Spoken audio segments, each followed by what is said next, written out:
Well, first of all, let's talk a bit about the commentary, because this was a big talking point after the fact with Walker Stewart and Chris Charlton. And there was a lot of attention on Chris Charlton, especially in the Kenny Omega match. I was watching it, and just in my kind of just watching this, not aware of any of the feedback or commentary on it, like, I thought Chris was really over the top in that match.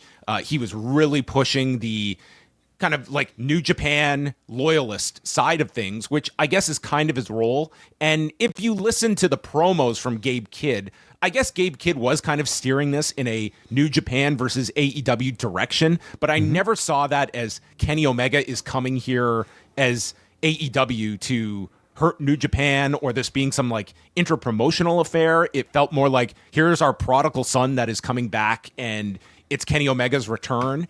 And I just felt like with Chris, where he was. Well, hold on. What do you read that from? From the promos? Like, what exactly like gave you that story? Which one? The what you just suggested, Kenny Omega coming back as that, like, a celebrated figure. Like, how were you interpreting? I mean, I was just going off of like the press conference. Like, here is Kenny Omega, who was this big, piece of New Japan, and he has returned. I'm not saying he was necessarily presented in a babyface light, but it to me was, it just did not. Because is that the official story that you think New Japan is telling, or is that simply your interpretation?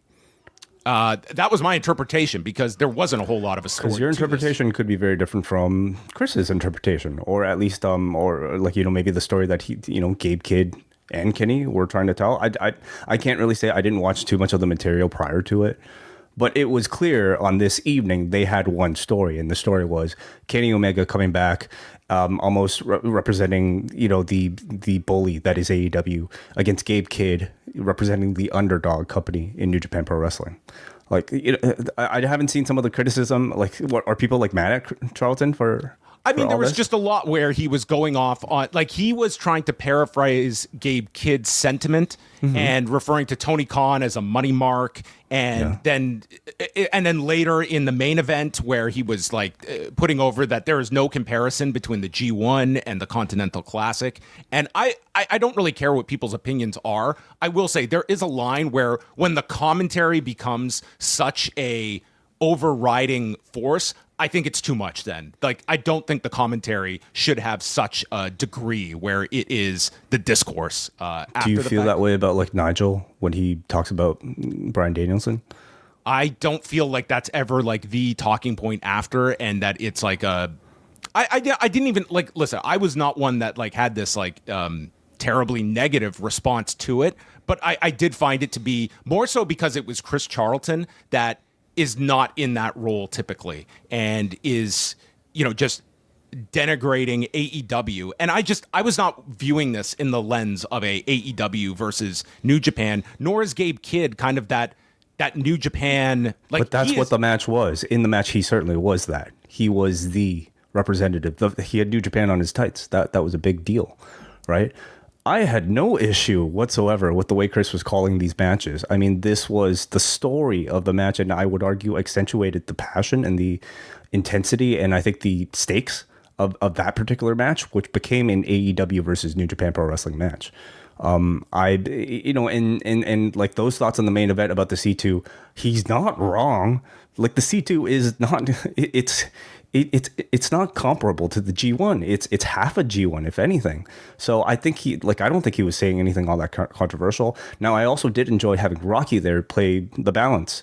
He was Rocky on this show was very much, I think, on the side of Tony Khan, and actually like said a whole lot about saying how, well, with the C2, there's a lot of flights, and flights are a lot more physically demanding. So I would definitely argue that, the C2 is comparable to the G1.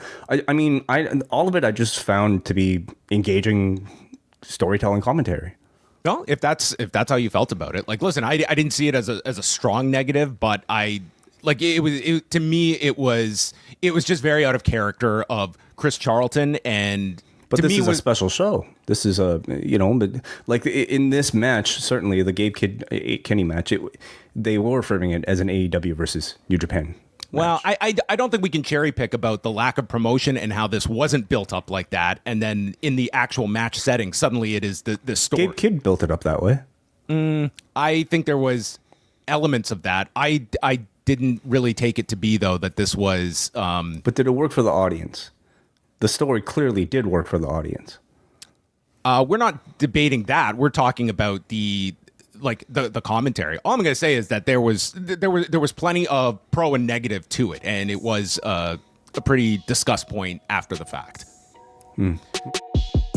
If you like this video, consider joining our Patreon, the Post Wrestling Cafe. Multiple bonus podcasts every week, ad-free shows, and access to our full archive. Otherwise, a like and subscribe is much appreciated. Thank you for watching.